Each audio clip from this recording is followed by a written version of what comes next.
สวัสดีพ่อแม่พี่น้องป้องปายเมื่อจุกุจุกคนเนาะบอกพรใกล้สิกลับบ้านแหละพ่อแม่พี่น้องแต่ว่าพอสิกลับบ้านก็ยินข่าวว่าโอ้ยค่าไฟอยู่บ้านก็จะขึ้นอีกแล้วพ่อแม่พี่น้องเอ้ยเนาะหาเงินก็ลำบากละพ่อแม่พี่น้องแต่ค่าไฟแห้งสิขึ้นบาดนี้เฮ็ดจังไดล่ะพ่อแม่พี่น้องเนาะลำพังหาเงินใช้จ่ายอยู่บ้านนี่ก็ยากลำบากกันนะยังสิหาเงินมาจ่ายค่าไฟอีกบาดนี้ค่าไฟแห้งขึ้นทุกปีบาดนี้เนาะพ่อแม่พี่น้องโอ้ยบ่พอเนาะทุกข์ใจแห้งแล้วทุกคนเลยกลับไปบ้านนี่ก็เงินทองก็แห้งหายากเนาะบาดนี้ค่าน้ำค่าไฟก็แพงบาดนี้สิได้ไปหารับจ้างกลมันแล้วพ่อแม่พี่น้องเอ้ยไปหากลมันก็วันหนึ่งวันละแสนเนาะพ่อแม่พี่น้องเอ้ยบ่แม่นไปกลมันเนาะไปหาปลูกมันพ่อแม่พี่น้องเอ้ยขอพรสิได้กลับบ้านไปหาปลูกมันก่อนแหละมีเงินมีคำผู้ใดสิลงมาเล่นใหม่พ่อแม่พี่น้องจักยามใดแล้วบัดนี้แล้วเบิ่งก่อนตอนนี้ก็1 บาทไทยกับเท่ากับ600กว่ากีบเนาะ600กว่ากีบกับ2 บาทกับประมาณ1,000 กว่ากีบ20 บาทก็ประมาณ 12,000 กีบ100 เท่ากับแสนกีบประมาณนี้เนาะพ่อแม่พี่น้องบ่พอไหลบ่ผิดเนาะ100 เท่ากับแสนกีบเนาะโอ้พังก็คือหลายเด้พ่อแม่พี่น้องเอ้ยแต่ว่าพอไปซื้อผักซื้อหญ้าซื้อของกินอยู่ตลาดของอยู่ตลาดบัดแพงพ่อแม่พี่น้องเอ้ยเนาะเงินแสนกีบนี่ไปซื้อซีนชื่อหยังกับบ่ได้อยู่บ้านได้แต่ซีนบ่ได้พักนะเนาะแสนกีบก็ฟังคือหลายเนาะพ่อแม่พี่น้องแต่เฉลี่ยแล้วก็ประมาณ100 ทุกคน100 บาทเนาะแต่ว่าคือว่าเขาแหละถ้าไปหารับจ้างเหตุการณ์เหตุงานอยู่บ้านนี่สิเป็นรับจ้างปลูกมันรับจ้างหยังทุกอย่างก็สิประมาณแสนกีบนะพ่อแม่พี่น้องแสนกีบก็น่าจะแพงสุดแล้วเนาะอยู่บ้านบ่พรตอนนี้แสนกีบก็น่าจะแพงสุดแหละถ้าเทียบเท่ากับค่าแรงอยู่ไทยก็แสนกีบก็ประมาณวันละ100เนาะพ่อแม่พี่น้องนั่นแหละเงิน100 บาทอยู่ไทยก็โอ้ยเนาะจะไปซื้อหยังได้เนาะพ่อแม่พี่น้องเนาะแสนกีบก็มีแต่ชื่อมาม่าปลากระป๋องอยู่บ้านก็แพงเด้เพราะว่ามันเป็นของนำเข้าเนาะพ่อแม่พี่น้องอันนี้บ่พรก็เข้าใจเนาะแต่ว่าบ่พรบ่เข้าใจว่าเป็นหยังคือขึ้นค่าน้ำค่าไฟเนาะค่าไฟนี่แต่คำจริงทาง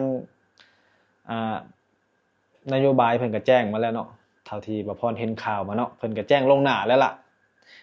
แจ้งให้ประชาชนทราบว่าค่าไฟสิขึ้นเนาะถึงสิแจ้งแล้วก็คิดแล้วมันก็อุกใจได้สักหน่อยนึงเนาะทุกคนเพราะว่าการหารายได้อยู่บ้านนี่อยู่ประเทศลาวมันก็ค่อนข้างยุ่งยากเนาะถ้าผู้ใดบ่มีอาชีพเงินเดือนยังอะไรหรอกคือบ่พรกลับไปบ้านจักสิหาอยู่หากินจังแล้วเนาะลำพังวันๆก็หาแต่หน่อไม้หน่อตอกมาแกงกินเนาะค่าไฟก็สิมีตู้เย็นพัดลมนิดๆหน่อยๆเนาะแต่ว่ามันก็คือว่าแล้วเฮาบ่มีรายได้เนาะพ่อแม่พี่น้องมันค่อนข้างลำบากเนาะแต่คือว่าเราพ่อก็อดเอาเนาะกลับไปพักผ่อนดูแลตัวเองก่อนพ่อแม่พี่น้องกลับไปพักผ่อนรักษาตัวเองดูแลตัวเองก็สิลงมาหางานสู่อยู่ประเทศไทยเนี่ยเนาะลงมาหาทำคลิปทำหยังนี่แหละอยู่ประเทศไทยมันก็ดีหลายอันหลายอย่างเนาะพ่อแม่พี่น้องเพราะว่าการรายจ่ายก็มันก็ค่อนข้างโอเคแล้วก็ถ้าเฮาหาห้องดีๆอยู่ประหยัดอดออมเอาก็มันก็ดีเนาะพ่อแม่พี่น้องเพราะว่าถ้ามื้อนึงเฮาหาได้วันละ300เนาะเฮากินวันละ200เฮาก็ยังเหลือ200เนาะถ้าอยู่บ้านเฮาหาวันละแสนเนาะปีนึงมันก็ตกอยู่10 วันก็10 วัน 1,000บ่แม่น7 วัน 1,000 มันก็ยากเด้มันสิได้7วัน1,000บ่ได้เนาะ1,000 บาทนี่บ่ได้เนาะเพราะว่าเฮาซื้ออยู่ซื้อกินอยู่บ้านของแพงมื้อนี้เงินแสนหนึ่งมันไปซื้อได้แต่ผักนิดๆหน่อยๆกับชื่อ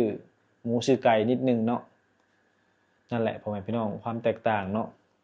แต่บ่พรก็อดเอาเนาะเฮ็ดได้ซะเฮาเกิดมาเป็นคนจนเนาะพ่อแม่พี่น้องเฮาก็ต้องแบบว่าดิ้นรนแหละเนาะกลับไปก็หากินตามธรรมชาติแหล้วเนาะอ่าหาปลาหาปูอ่า หาปูหาหยังมาป่นมาหยังกินเนาะทุกคนผู้ใดเคยกินป่นกับปูบ่เนาะบ่แม่นป่นกบป่นเขียดเนาะกบเขียดก็หายากแล้วพ่อแม่พี่น้องทุกวันนี้เพราะว่าอ่าความอุดมสมบูรณ์มันก็เริ่มหายไปเนาะความอุดมสมบูรณ์มันก็เริ่มหายไปวันนี้การหาอยู่หากินตามธรรมชาติมันก็บ่คือแต่ก่อนเนาะพ่อแม่พี่น้องแต่ก่อนนี่กบเขียดปูปลาหลายๆเด้อพ่อแม่พี่น้องเอ้ยหากินหยังก็ง่ายๆนะอยู่บ้านแต่ว่าปัจจุบันนี้บางปีมันก็ธรรมชาติก็ค่อนข้างจะเริ่มหายไปเนาะมันก็หายากขึ้นไปนำมือแต่ก่อนกบเขียดหลายพ่อแม่พี่น้องเอ้ยปูปลานี่โอ้หลายขนาดเฮ็ดสิเป็นเฮ็ดเป็นหยังก็หลายเป็นเฮ็ดโปกเฮ็ดหยังเฮ็ดไข่เฮ็ดทั่วไปนี่ก็หากินช่วงฝนตกนี่ก็หาเฮ็ดหาหอยกินสบายเด้แต่ปัจจุบันนี่มันบ่คือแต่กี้แล้วเนาะเพราะว่าคนเฮามันก็เริ่มหลายขึ้นเนาะอ่าดินดอนตอนหญ้าหรือป่าไม้มันก็คนเฮามันก็ทำลายเฮ็ดไร่เฮ็ดสวนมันก็ที่ทำมาหากินทำธรรมชาติมันก็บ่มีคือแต่ก่อนเนาะพ่อแม่พี่น้องนั่นแหละเป็นหยังคนจึงเริ่มแบบหันเข้ามาทำงานอยู่ไทยเพื่อว่าหาเงินไปซื้อ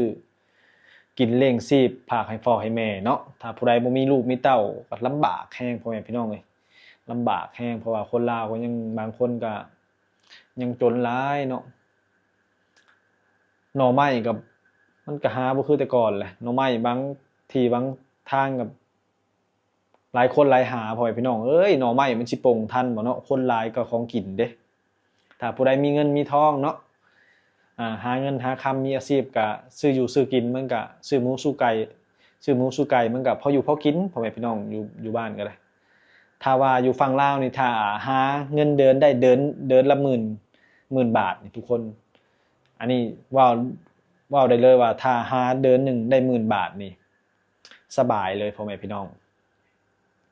สบายเฉพาะคนที่มีบ้านมีเรือนมีอิหยังที่แบบเพรียบพร้อมระดับหนึ่งเนาะทุกคนมีเงินรายได้เดือนละหมื่นเดือนละ7-8,000 บาทนี่ถือว่าโอ้อยู่ได้สบายแล้วอ่า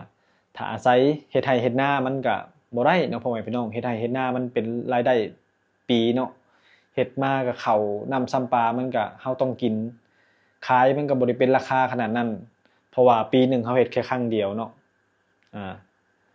อยู่บ้านบ่พรนี่สิเป็นเก็บหมากกาแฟเนาะหมากกาแฟก็เฮ็ดรายปีเนาะทุกคนมันก็บ่คือ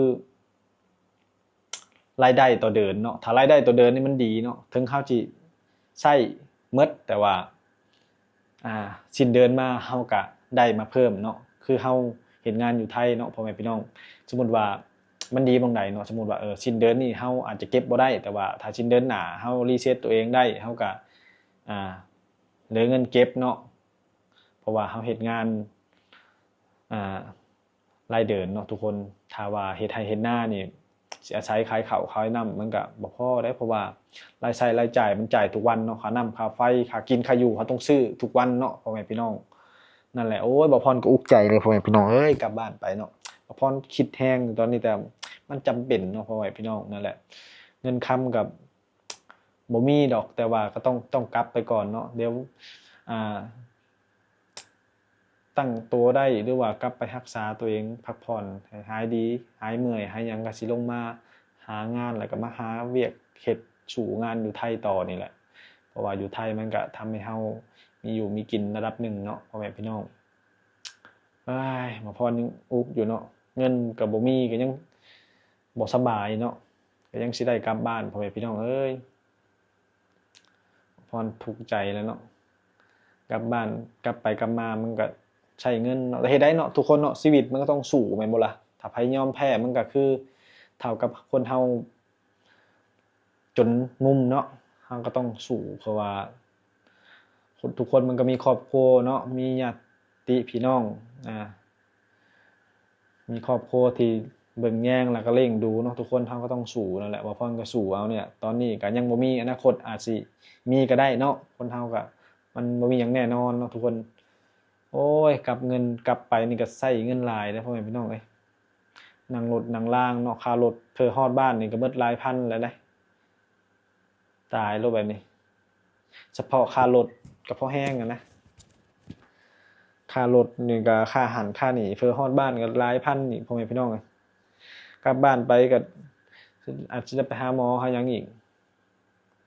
ตายแบบนี้กับ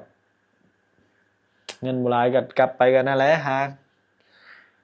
เฮ็ดเวียกเฮ็ดหยังหาหน่อไม้หน่อตอกอะไรพ่อแม่พี่น้องมากินมาสู่ไปก่อนเนาะเดี๋ยวพอมีเหือมีแห้งแล้วก็สิลงมาเฮ็ด